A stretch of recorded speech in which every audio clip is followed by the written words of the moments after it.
You're watching the most viewed news in Central Iowa. This is Iowa's news leader. This is KCCI 8 News at 10. I'm Wade Claymore. I'm Ashley Gagnon. Be sure to watch our special report tonight. We have the full story coming up next.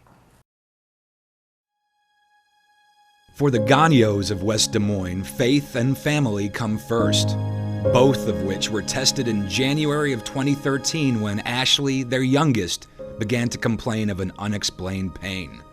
But until then, Ashley hadn't shown any signs of what was to come. She was actually a really easy baby. As a second child, I think she was just kind of a go with the flow.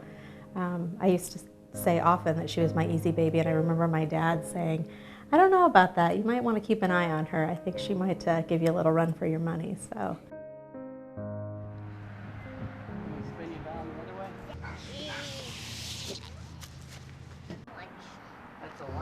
Some days she'll spend a half hour with me roping her with this little lasso that she has. So it just, that's what she's into lately. But one night, Ashley woke in pain. Ashley had woke up in the middle of the night back in January of 2013, crying, just in pain. She wouldn't let us pick her up. She wouldn't let us console her. Her body hurt, for lack of better words, legs, hips, and then it got to the point where Ashley and I would sleep in the recliner because I could find just a certain position that was comfortable to her. It got to where we couldn't pick her up, we couldn't touch her. It got so she wouldn't let me wash her hair because her head hurt. So at that point in time, we were admitted to Blank with the plans to do a bone marrow biopsy the following day. The news was devastating. The first initial conversation, we didn't know which type of leukemia she had. Dr. Woods actually got the phone call while we were talking through it with her. And I think from there it was just a ball of emotions, the unknown, the fear, the not my baby, the we have to start making phone calls. I don't think there was a lot of sleep going on that night. And then the next morning we started treatment. Treatment would prove to be the hardest part. The amount of steroids that she was on that first month, she became very swollen. I mean, she gained about additional 20% of her body weight. And when you're, 34 pounds to begin with, she swelled up very crazy. I mean, I look back in pictures now, and she didn't look like our child. And those are the kind of things that there's nothing you can do. All you can do is be there and try to help them in any way you can. But it's a lot for a 4-year-old to go through. So. Other than the emotional strain of the disease, the financial strain was felt as well. Yes, it costs a lot to have cancer. It is a financial concern. It is a financial constraint, and something that goes along with the journey of having a child with cancer. But through the worst times, the true character of friends, family, and even strangers shone through. Really got a renewed faith in mankind through the whole thing, with just the amount of community support. Our community in West Des Moines and at Sacred Heart was absolutely amazing to us. They did so much to ensure that our older daughter Allison's life continued as normal. It was so nice to have that network of people, and that's the school, to be able to keep her life as normal as possible. It stinks, the whole process is tough. It's tough on the family, but to be able to know that her life is continuing as normal as possible at school and after school, and that was very helpful to be able to focus on Ashley, knowing that we had such a network of people and family and friends to help out. For Ashley, though the cancer is not gone, hopes are high, and her character continues to shine through. Ashley's really a pretty shy kid, and some of the things that she's been through have, helped her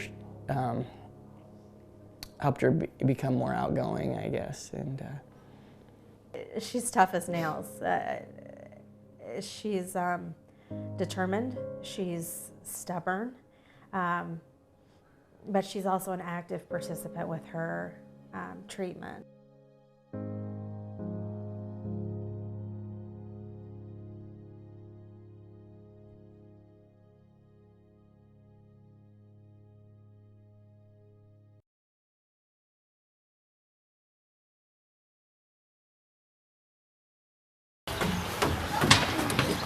Wait, come here! Wait, come here!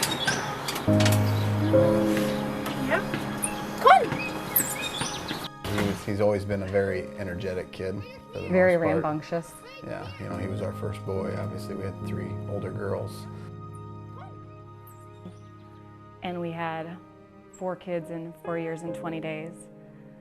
Lindy turned 4 on April 8th, and then 20 days later we had the twins, and we also had Nina in there too. So it was a lot of kids, a lot of little kids.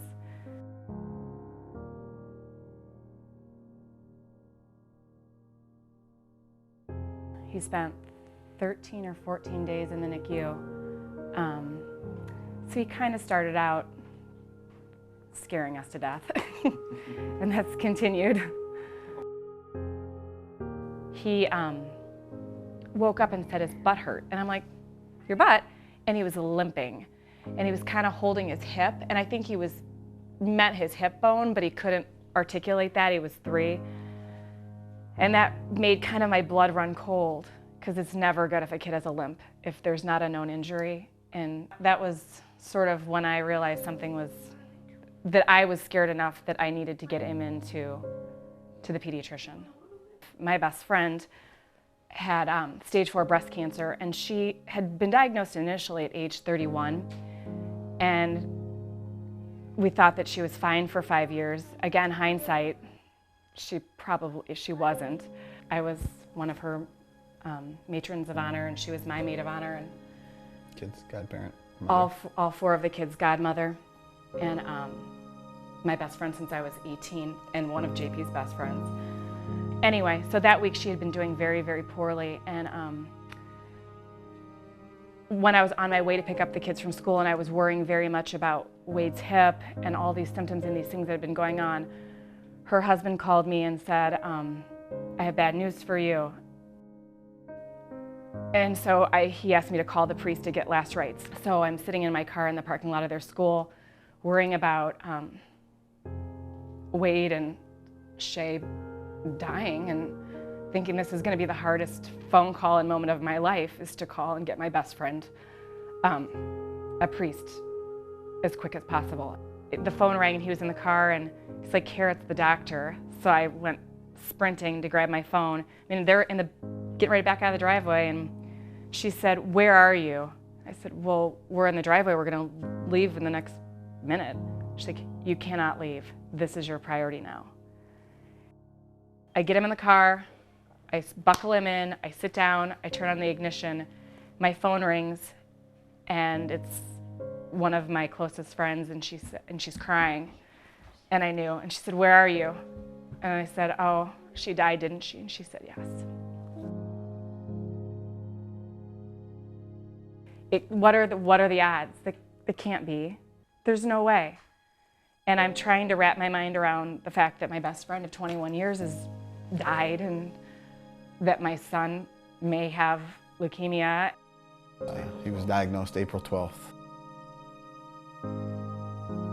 And he was sad. He kept saying, "I want to go home, I want to go home." He didn't understand why he was there and what was going on, and he kind of felt like it should be a doctor's appointment. You go, they give you medicine, and then they let you go home. And he did not understand that, and he seemed blue and down. Yeah, that was probably the hardest part, is him asking every time a doctor or nurse would leave, "Do I get to go home now?" And he understands, like, you know, like I said, when we give him chemo every night, he goes, "Oh, it's time for chemo." And then about once a month, he'll say, "I hate this leukemia." No, I hate my leukemia, and I hate the poor. Oh, yeah. And we're blessed by the community that we're surrounded by. LLS has been... LLS and Kids Living Brave, those two, within 2 weeks of my son being diagnosed, I was befriended by Matt Mauser, who also has a son, Joe, who has leukemia. We have him in all sports. He swims year round. He's playing in the snow year round. We try ice skates. He's kind of fearless. His end date right now it's June of 2016.